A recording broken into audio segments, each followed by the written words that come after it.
Alors, les amis, salut, c'est Sébastien sur Xolia, on YouTube et www.xolia.fr. Aujourd'hui, en ce jour de mon anniversaire, c'est-à-dire le 23 mai, eh bien, je vais tout simplement, on va se poser une petite question, parce que la dernière fois que j'avais fait la vidéo où je testais KDE Plasma, Fedora KDE Plasma, ben, j'aime bien, moi, vous savez, c'est mon petit dada, ça, j'aime bien mettre des petits trucs à droite et à gauche, des petits effets spéciaux, des petits effets visuels et tout ça. Il y en a un qui m'a dit, ouais, y a rien de tel pour alourdir le système ou autre, ou ci ou là. Ben écoutez, c'est simple. Quand je fais des tâches, par exemple, assez lourdes comme la finalisation d'une vidéo, eh bien, je regarde à chaque fois ce qu'on appelle le monitoring, le moniteur d'un système. C'est-à-dire, c'est un logiciel qui fait du monitoring sur tout ce que fait votre système. Et entre autres, je regarde l'utilisation du microprocesseur, il n'est pas à fond, et l'utilisation de la carte graphique, elle n'est pas à fond. Et la mémoire non plus. Donc, tout va bien.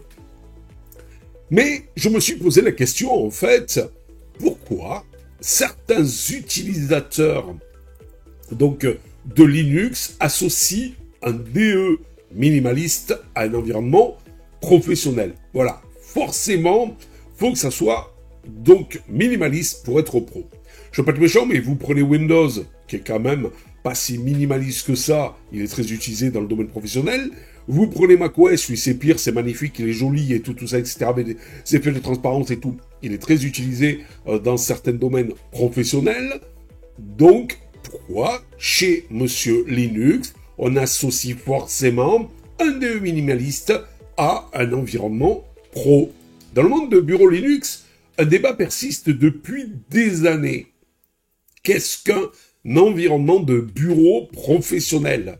Pour une frange importante de la communauté, vous voyez par là la communauté Linux, un bureau pro se doit être forcément minimaliste. Pas d'effets spéciaux, pas de fruiture, rien. Voilà, sans décoration, sans effets graphiques, sans animation superflue. À l'inverse, tout bureau avec un peu de fioriture visuelle ou des animations fluides est vite catalogué comme non sérieux, voire distrayant. Et pourtant. Mais alors, on se pose la question, mais pourquoi cette association rigide entre esthétique dépouillée et professionnalisme? Et surtout, cette perception résiste-t-elle à l'analyse? Voilà, parce que comme je vous ai expliqué tout à l'heure avec macOS et Windows, eh bien en fait c'est un héritage de la culture Unix et du minimalisme fonctionnaire. La culture Linux est profondément enracinée dans l'héritage Unix. L'idée est de faire une chose et de la faire bien. C'est transposé à l'interface utilisateur. Eh oui, une interface utilisateur minimale permet de maximiser la concentration, d'économiser les ressources et d'éviter les distractions. Quand on entend ça, on dirait que, en fait, tous les utilisateurs de Linux, eh bien, utilisent des machines à faible puissance. Eh les gars, il y a des utilisateurs, comme moi, mais comme beaucoup d'autres, qui utilisent des machines, même encore plus récentes que les miennes. Voilà. Et qui, eux, ont toute la puissance qu'il faut pour se faire plaisir. Et c'est pas parce que on va enlever les décos et les effets spéciaux que la machine va aller plus vite. Des environnements de bureau comme i3, DWM, OpenBox ou même XFCE allégés sont donc sélectionnés comme pros. Non pas tant pour leur apparence que pour leur efficacité perçue, mais pour le fait qu'ils soient légers, donc minimalistes, donc pro. Pour beaucoup d'utilisateurs avancés, un système pro se juge à sa sobriété et à son contrôle total via le clavier, la console ou des scripts personnalisés. C'est pas possible. Des marqueurs forts de compétences techniques dans le milieu. Et voilà, c'est ce que j'aime pas dans le monde Linux, c'est on te dit, si t'es un pro de la CLI, c'est-à-dire ligne de commande, si t'es un pro du clavier et tu te sers pratiquement pas de la souris, t'es un cador. Sachez les gars quand même que nous sommes en 2025 et quand vous voyez les OS propriétaires, eh bien donc assurés comme des petits fous et le fait d'optimiser au maximum, eh bien le fait de penser, si vous voulez, pour une convivialité totale entre l'utilisateur et la machine, vous voyez par là l'ordinateur, avec des OS comme Windows, comme macOS, qui sont vraiment phénoménaux. Là, les gars, je veux pas être méchant, mais avec vos i3 et autres, c'est pas la peine. Sachant que, malgré tout, tout n'est pas comme ça chez Monsieur Linux. Vous prenez des DE, par exemple, comme Monsieur KDE, Plasma, ou vous prenez des DE comme Monsieur Gnome, qui, eux, jouent la simplicité, l'efficacité, les effets visuels, la beauté du système, je vous dirais heureusement. Parce que sinon, je ne serais pas du tout sur Linux. Voilà, si on devait juste avoir des environnements de fenêtres, c'est pas la peine. Ou des environnements donc très légers et donc très minimalistes, c'est pas la peine. Voilà, désolé, mais c'est pas ma tasse de thé. Je critique pas que les autres veulent le faire, mais moi, personnellement, c'est pas ma tasse de thé. Donc, la confusion entre esthétique sobre et efficacité, eh bien, ce raisonnement repose cependant sur un amalgame, tout simplement entre l'apparence et la performance. Qui dit beau, qui dit lourd? Ben, pas forcément, regardez KDE, qui est plus léger que Monsieur Gnome, qui est plus sobre. L'idée est que tout ce qui est joli est essentiellement gourmand ou inutile. Pourtant, de nombreux environnements de bureaux modernes avec effets visuels sont parfaitement donc performants. Et je venais vous le dire juste avant, prenons KDE Plasma par exemple. Malgré ses animations, ses transparences, son design élégant, il est aujourd'hui plus léger que Gnome sur bien des points. Cela remet en cause le mythe selon lequel joli égale non, égale lent, donc non professionnel. Le contre-exemple, macOS, joli, fluide et omniprésent dans le monde professionnel. macOS est peut-être l'exemple le plus flagrant, le plus frappant. C'est un système aux effets visuels raffinés, avec des transitions fluides, des ombres portées, des pièces arrondies et des icônes léchées. Et pourtant, il est massivement utilisé dans les milieux professionnels.